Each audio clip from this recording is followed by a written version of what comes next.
Good evening. Welcome.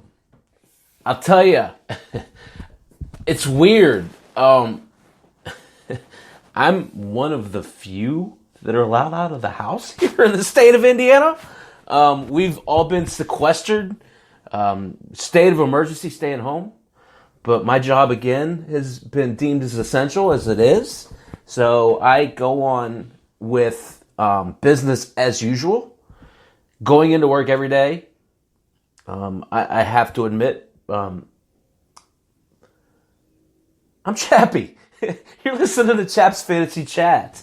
I'll tell you, I got some baseball stuff to talk about, and I think there's a silver lining here, guys, and I'll get to it. Guys that know me, that have listened to me for a while, know that I've been pretty doom and gloom about this shit for a while. But today I want to talk about a little bit of positivity and maybe turn the corner a little bit.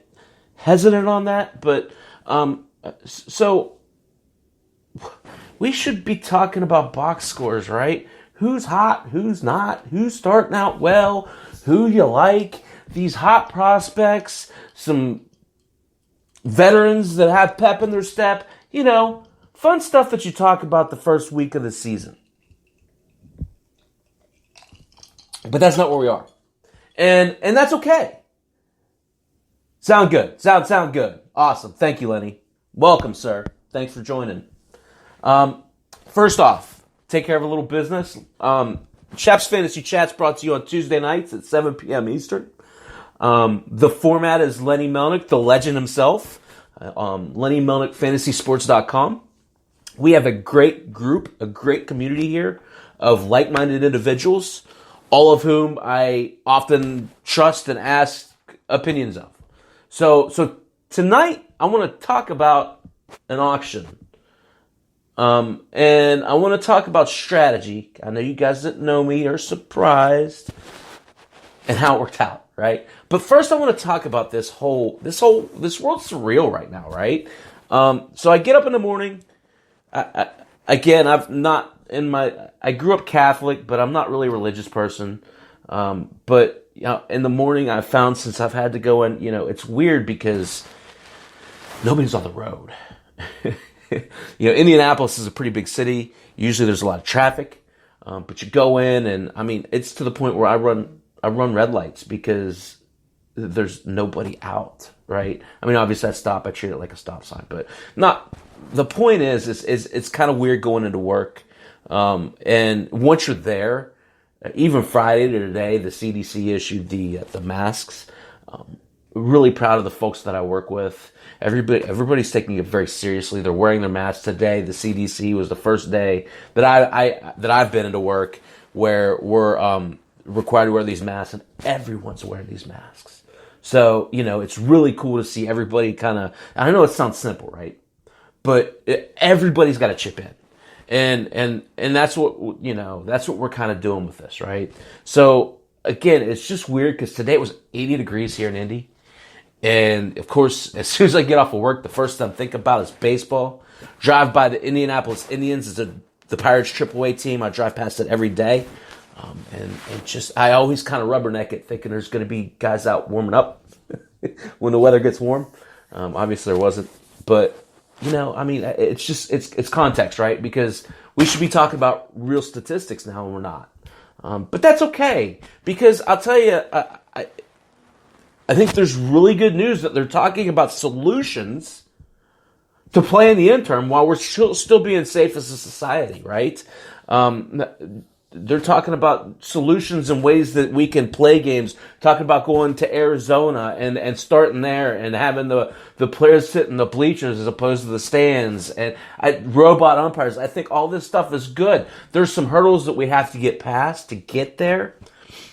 But I think playing the games is a big shot in morale, and for the first time for me personally, I feel positive that we're going to play some ball this year. And really that's what it's all about, right? That's what it's all about, because, God, I can't think of going through the entire summer without any baseball. It's depressing as hell, right? It really is. And, you don't think about how much sports takes up sounds negative. How often you think about sports, in particular baseball, during the summer until it's gone?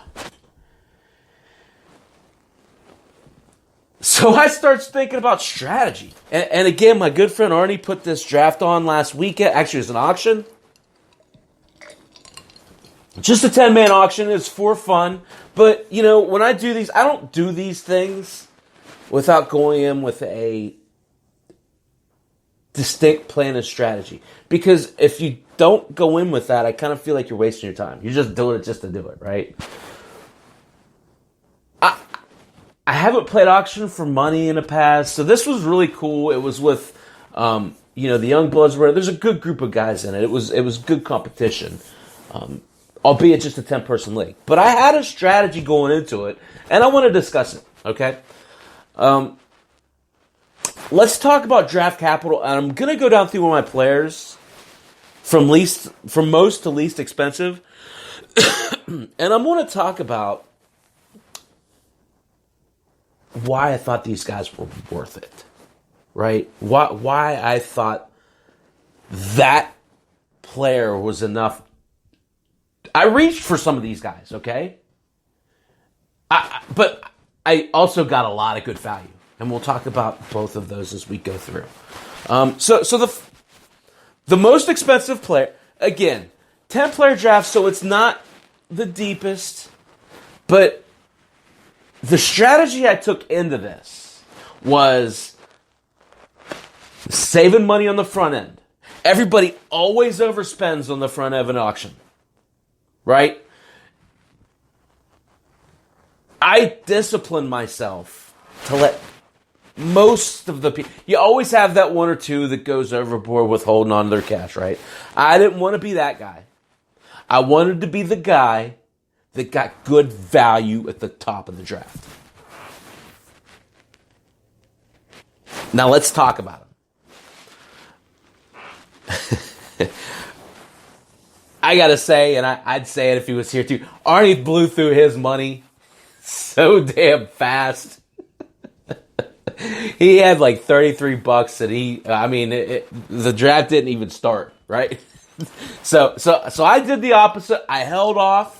And I think I got some pretty good players. I think you guys that listen to me often won't be surprised with some of these names. Let's put it that way. And we'll see how this comes to fruition as we go down through these. What I did is I went from most to least expensive. And that kind of puts into perspective where you're spending your draft capital. First player. I spent $29 on Bryce Harper. I did that, and again, so this is a shits and giggles league, right? But it's with a podcaster. It's something I take. Yes, it's free, but I take it seriously. I'm trying to win here, but in the same regard, I'm trying to do something different from what I've done in the past. Okay. Bryce Harper at $29.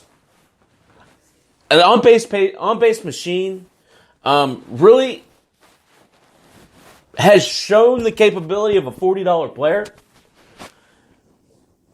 To me, I think in his second year in Philadelphia,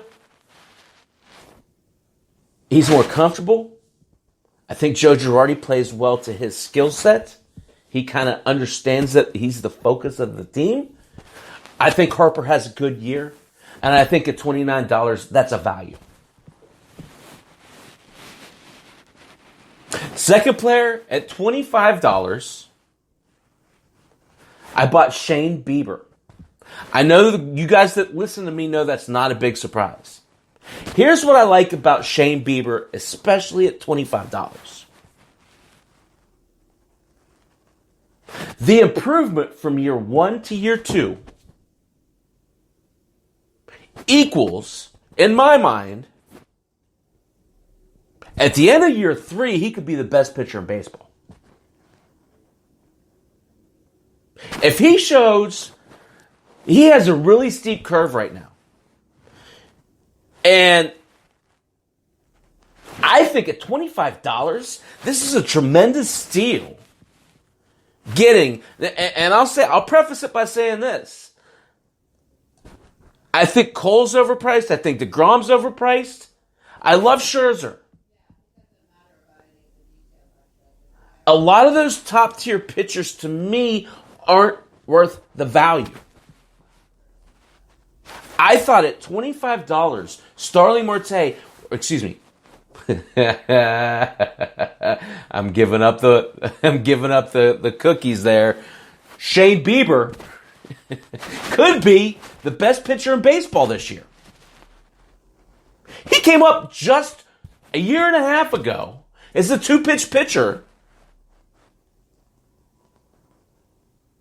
and turned in to what was one of the top 10 pitcher last year as a kid. I love Bieber. And at $25, I think that's a tremendous steal. Starling Marte. Everybody knows I love Starling Marte. He's a career .297 hitter. I don't have any of these friggin' notes. I just know this guy. He's a Pirate. I've seen him grow up. I saw him here in Indy. I've seen him in Pittsburgh. He's just a good ball player. Now, he's had troubles playing a full year. Who cares? He's always put up statistics. He's been a perennial slow starter in Pittsburgh. And Pittsburgh sucks. Now he's in Arizona, who is a contender. And it's in Arizona. He's playing in warm weather. Dominicans hate cold weather. That's why he always starts slow. Dominicans and the Cubans hate cold weather. So you don't get their best performance always in the first month and a half of the season. I know this doesn't matter right now. This is kind of in a silo though, right? I love Starling Marte and what he brings to the table in Arizona. If he hits leadoff, if he hits second, if he hits third, it doesn't matter. He's going to score a ton of runs. He's going to steal a ton of bases, and he's going to drive in a good amount for a top-of-the-order hitter. I love Marte. I got him for $24.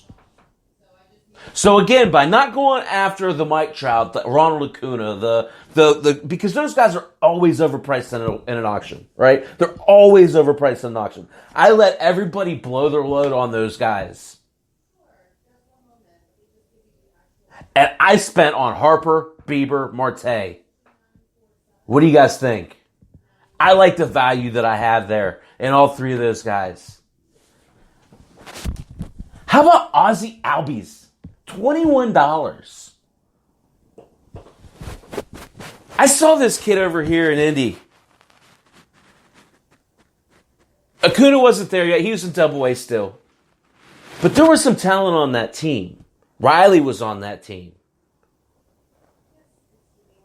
He is so advanced with the bat. I love Ozzie Albies. This guy has 30-30 potentials. Look, Acuna's already said he wants to run. If he's going to run, why wouldn't Albies run? 30-20 is a safe floor with Ozzie Albies.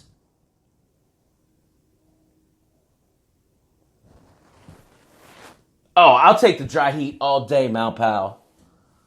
Okay, quick pause. If you guys are just listening to me on Spreaker, Lenny Melnick FantasySports.com is where I'm interacting on chat page with these folks.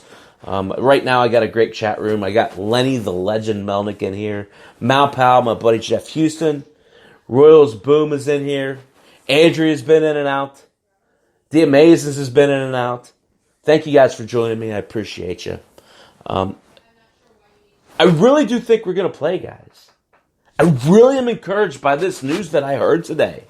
That they're trying to come up with real solutions to let these guys play. Quarantining players. Isolating them in their hotel rooms. I think it would be such a shot of fresh air.